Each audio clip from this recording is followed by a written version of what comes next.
Bassirou Diomaye Faye, son vrai nom di Bassirou Diomaye Diakhar Faye, juddu ci atum 1980 ci village bii di Ndiaganiao. waaye moom Bassirou Diomaye Faye modeste bi ak élégance bi ak xam-xam bi nga xam ne mu ngi ci moom mi ngi ko jëlee plus précisément ci famem ak environnement bi nga xam ne foofu la yar mais ñu yar ko ci ay valeur ak éducation bu jaar yoon. moom Bassirou Diomaye Faye mu ngi defee ay études primaires am ci école bii di mission catholique nekk plus précisément ci localité bii di Ndiaganiao.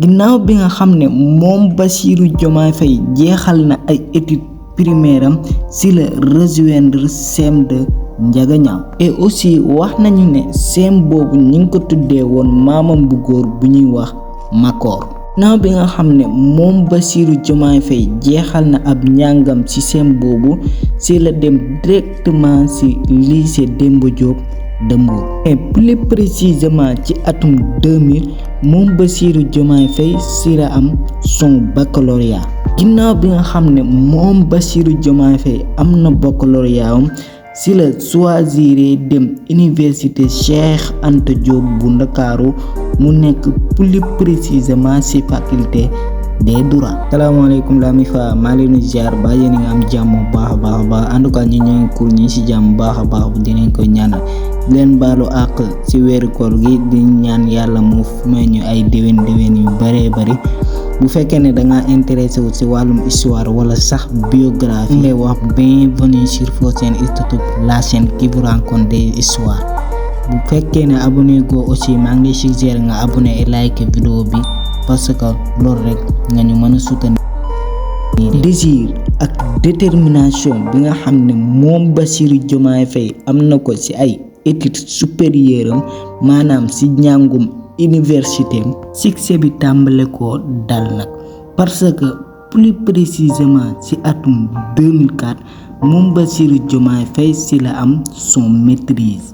waaye taxul benn yoon mu dakkal ab njàngam ba wax nañu ne moom Bassirou Diomaye Faye am na diplôme ENA maanaam école nationale d'administration. mais bu ñu ñëwee ci wàllum carrière professionnelle moom Bassirou Diomaye Faye dafa désigné wu comme inspecteur fiscal. aussi moom Bassirou Diomaye Faye liggéey na ci ay bërëb yu wuute. par exemple centre des professions libérales la brigade de vérification.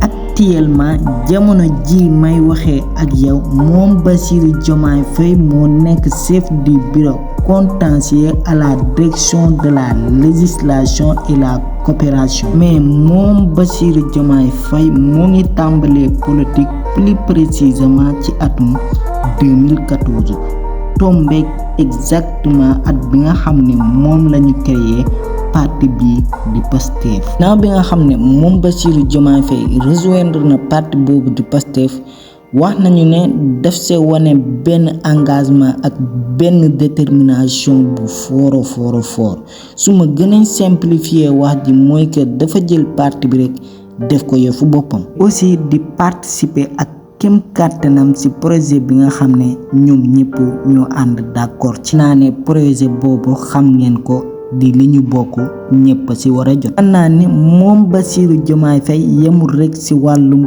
politique et aussi dafay yëngu ci wàllum syndicalisme. moom Bassirou Diomaye Faye nekkoon na secrétaire général ci syndicat des domaines et aussi wax nañu ne joué na fa ay rôle yu remarquable ci boobule syndicat. et aussi wax nañu ne moom Bassirou Diomaye Faye bokk na ci cerveau ak ñiy jëmmal ak ñiy doxal syndicat des impôts. tey wax nañu ne moom Bassirou Diomaye Faye bokk na ci ay qualité maanaam dafa am benn philosophie bu extraordinaire. aussi wax nañu ne moom Bassirou Diomaye Faye ku yàgg bañ injustice la. nit ku sedd la mais bis boo dof-dofloo ba yeeli nelaw ci moom dootoo ko defate.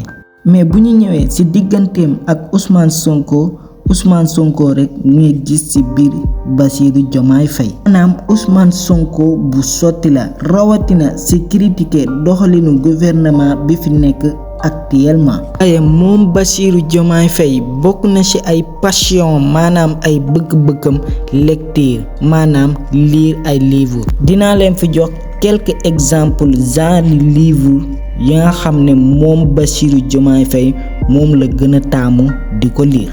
naa seetal jëmm ju tedd ju sell ji di Cheikh Ahmadou Bamba Khadim Rasoul moom Bassirou Diomaye Faye day lire lu bëree bëri téere Cheikh Ahmadou Bamba Khadim Rasoul.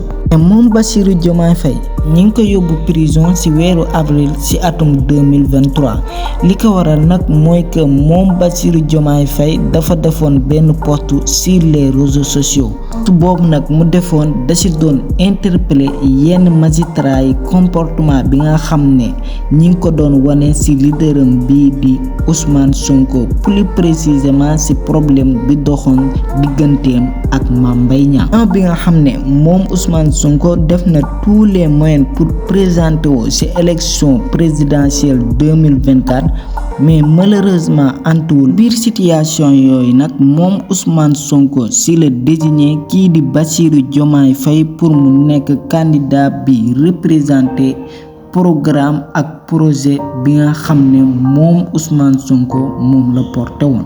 gars yi benn question seulement laa leen di poser mooy que est-ce que Bassirou Diomaye Faye mooy le candidat idéal pour être le 5e président de la République du Sénégal maa ngi xaar sama réponse plus précisément ci commentaire yi.